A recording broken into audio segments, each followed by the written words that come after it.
Hi, I'm Matt with Toddy. Today, I'm going to show you how to install the valve assembly on your Toddy Cold Brew System Pro Series V2. Every Pro Series system ships with a pre-assembled valve kit. After removing it from the box, remove each of the tri-clamps by twisting the nuts in a counterclockwise direction until they loosen. Remove and discard the plastic shipping squares beneath the tri-clamps and clean all parts before first use. We recommend using Toddy Cleaner as it is specially formulated for use with cold brew coffee equipment. After cleaning, you'll have a butterfly valve,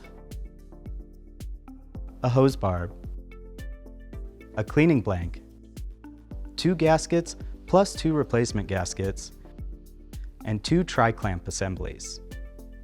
To install the valve on the brewer, begin by placing the gasket against the brewer ferrule.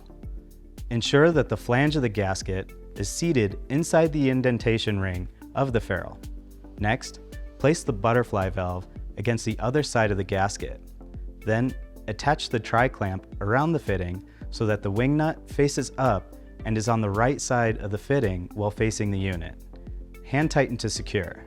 Pull out on the handle to unlock, and move it to the closed position. Then, place a second gasket on the exposed side of the valve. Again, ensure the gasket flange is seated inside the indentation ring. Place the hose barb against the other side of the gasket, positioning the barb toward the bottom of the valve. Finally, attach a tri-clamp around the fitting so the wing nut faces upward and is on the right side of the fitting while facing the unit. Hand tighten again.